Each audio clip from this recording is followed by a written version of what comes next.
इस औरत के हाथ पर हर रोज सूखी चमड़ी निकल आती थी। इलाज करने के लिए उसने अपनी कमर से एक छोटा टुकड़ा चमड़ी का काट कर चिपका दिया। 5 सेकंड में नई चमड़ी आ गई, लेकिन ये हमेशा का इलाज नहीं था। इसीलिए वो औरत एक चमड़ी के अस्पताल गई। डॉक्टर ने थोड़ी सूखी चमड़ी निकाली और बोला ये तो छोटी सी बीमारी है, दवा से भी ठीक हो जाएगी। लेकिन तीसरे दिन बीमारी और बढ़ गई। अब सूखी चमड़ी हाथ से बढ़कर बाजू तक फैल गई थी। औरत डर गई और रात को ही एक दूसरे डॉक्टर के पास भागी, मगर इस डॉक्टर ने भी इलाज करने से मना कर दिया और दूर हट गया जैसे ये कोई छूने वाली बीमारी हो। औरत दुखी होकर अस्पताल से बाहर निकली, तभी उसने देखा कि एक ताज़ा लाश को ले जाया जा रहा है। उसके दिमाग में एक खतरनाक ख्याल आया। वो चुपके से लाश वाले कमरे में घुस गई। उसने लाश से एक बड़ी चमड़ी निकाली और अपने हाथ पर चिपका दी, लेकिन इस पर चमड़ी जुड़ी ही नहीं। तब इसे समझ आया कि सिर्फ जिंदा इंसान की चमड़ी ही काम करती है। ये सोचकर वो दुखी होकर बाहर शराब खाने में चली गई। वहाँ उसकी नजर एक लड़की लीसा पर पड़ी, जिसकी चमड़ी बहुत सफेद और सुंदर थी। औरत ने लीसा को बेहोश किया और इसकी चमड़ी अपने हाथ पर लगा ली। सच में इसकी चमड़ी फिर से सुंदर हो गई। अपनी खूबसूरती बचाने के लिए उसने लीसा को हाथ टब में बंद कर दिया, लेकिन एक रात लीसा भागी। औरत ने इसे फिर पकड़ लिया, लेकिन जब औरत साफ सफाई कर रही थी तभी इसकी सहेली दरवाजा खटखटाने आ गई। सहेली ने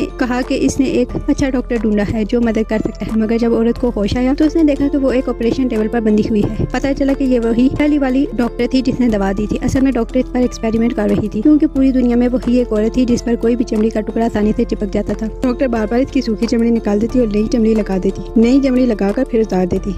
एक दिन रात के बाद वो औरत मरने के हाल तक पहुंच गई थी। इसकी सहेली ये सब देखकर टूट गई थी, क्योंकि वो तो इसे इलाज के लिए लाई थी। सहेली ने डॉक्टर से कहा कि ये सब लोग तो, लेकिन डॉक्टर ने इसकी बात अनसुनी कर दी और इसे भी जबरदस्ती इंजेक्शन लगा दिया। तभी औरत थोड़ी सी होश में आई। उसने हिम्मत जुटाई और पास पड़ी ट्रे से डॉक्टर को जोर से मारकर बेहोश कर दिया। फिर अपनी सहेली का हाथ पकड़कर दोनों जल्दी से अस्पताल से बाहर भाग गए। कुछ दिन तक सब ठीक रहा, लेकिन इस औरत के मन की बेचैनी खत्म नहीं हुई। फिर एक दिन उसने 2 सुंदर लड़कियों को देखा और उसके दिल में वही खतरनाक ख्याल आया। इसकी सहेली को आखिरकार समझ आ गया कि अब वो औरत पूरी तरह से पागल हो चुकी है। अगर अब उसे नहीं रोका गया तो ये और भी लोगों को मार डालेगी। इसलिए उसने बंदूक निकाली और गोली मार दी। लेकिन सहेली की यही सबसे बड़ी गलती थी, क्योंकि वो औरत तो कोई मामूली औरत नहीं थी। आगे स्टोरी और भी इंटरेस्टिंग है, कमेंट कर लो, वीडियो मिल जाएगी।